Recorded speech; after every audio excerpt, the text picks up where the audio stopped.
국제 종합 스포츠 대회에서 러시아와 도핑 추문이 연관 검색어로 따라다닌 지 벌써 5년째입니다.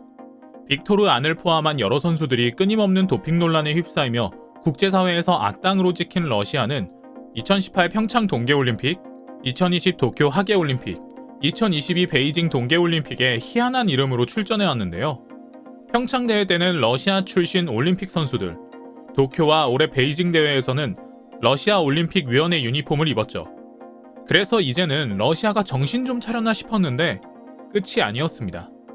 김연아 선수를 뛰어넘고 싶어한 16살의 어린 선수마저 빠질 정도로 필사적이었다고 하는데요. 최근 몇 년간 러시아에서 잇따라 등장한 피겨 선수들은 국제대회 우승을 싹쓸이할 정도로 놀라운 기량을 보여줬습니다. 2019년부터 눈에 띄게 높은 실력을 자랑한 러시아 선수들은 한두 명이 아니었습니다. 특히 여성 피겨 선수들의 활약은 두 눈을 의심할 정도였죠. 실제로 러시아에는 쟁쟁한 선수들이 넘쳐 국가대표로만 뽑혀도 올림픽에서 최소 메달권이라는 말이 나올 정도였고요. 그런데 러시아 선수 중에 피겨 여왕 김연아를 뛰어넘을 신성이라 불리며 베이징 올림픽에서 가장 기대되는 선수로 손꼽힌 선수가 있습니다. 바로 올 시즌 시니어 무대에 데뷔한 16세의 카밀라 발리예바입니다. 최근 그녀는 마의 90점을 세계 최초로 돌파하며 중계진이 마치 천국에 있는 느낌이라 극찬할 만큼 완벽한 연기를 선보였는데요. 점프에 특화된 다른 러시아 선수들이 기계적으로 연기하는 것과 달리 예술성도 갖춰 러시아인들 사이에서 발리예바가 이미 김연아를 뛰어넘었다라는 말까지 나오던 참이었습니다.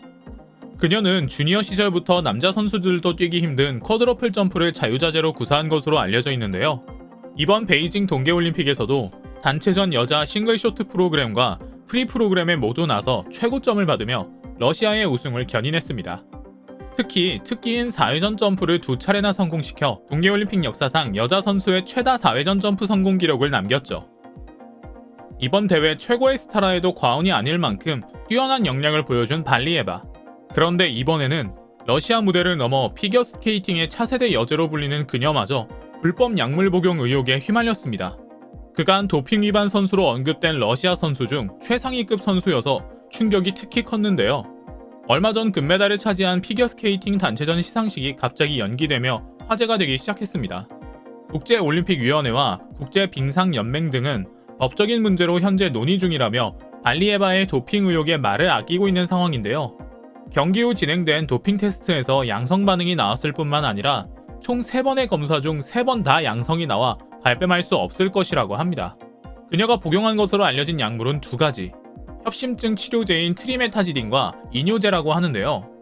트리메타지딘은 과도한 운동으로 심장 근육에 산소가 부족한 상태에서 에너지 효율을 높이는 역할을 한다고 합니다. 한마디로 체력 소모가 심한 운동선수들이 이 약을 먹으면 극한의 상황에서 체력을 끌어올릴 수 있게 된다는 것이죠. 동일한 약물로 적발된 사례는 2018년 평창 동계올림픽의 러시아 봅슬레이 선수와 2012년 우크라이나 크로스컨트리 선수, 2014년 중국의 순양이 있었습니다. 발리예바의 금지 약물 투약이 확실시되는 상황이지만 아직 공개되지 않고 있는 이유는 2006년 4월생인 발리예바가 만 16세가 되지 않았기 때문에 보호 대상에 포함되기 때문인데요. 이에 따라 공식적으로 신원이 노출되지 않고 처벌 수위도 성인과 다를 것이라 합니다. 발리예바의 도핑 문제로 ROC의 금메달이 취소된다면 2위를 했던 미국이 금메달을 가져갈 것으로 예상되는데요. 더욱 심각한 것은 이번 도핑이 선수 개인이 아닌 또다시 국가적으로 또한 조직적으로 시행됐다는 점입니다. 러시아 선수들의 도핑이 의심되는 이유는 또 있습니다. 논란이 된 발리예바는 물론이고 이번 올림픽에 출전한 안나 세르바코바와 알렉산드라 투르소바 모두 여자 싱글 챔피언 제조기라고 불리는 에테리 투투베리제가 키운 선수들인데요.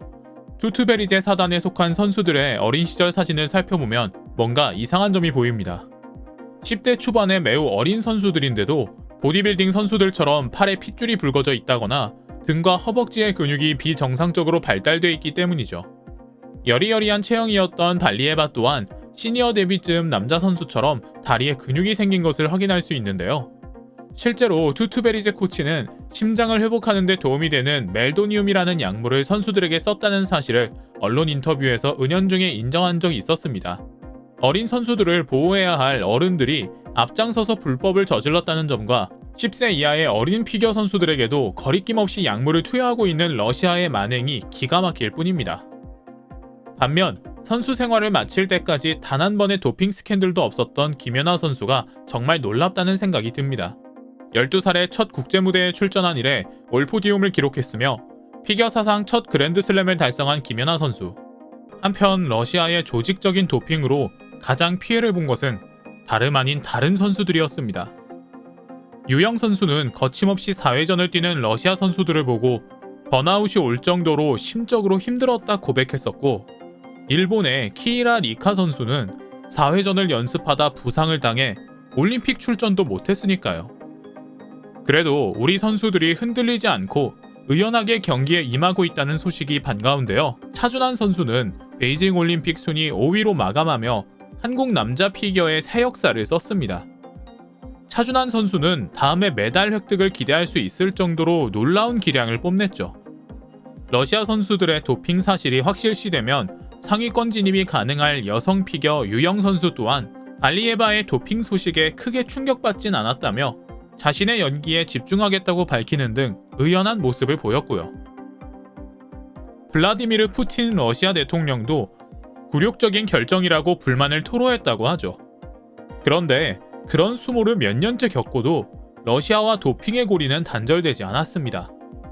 이제는 정말 출전기의 박탈이라는 강수만이 도핑 위반의 싹을 잘라낼 수 있을지도 모르겠습니다. 더불어 러시아 선수들이 김연아 선수 및 다른 선수들과 전 세계인의 평화와 화합의 올림픽 정신을 훼손하지 않길 바라며 오늘 영상 마치겠습니다.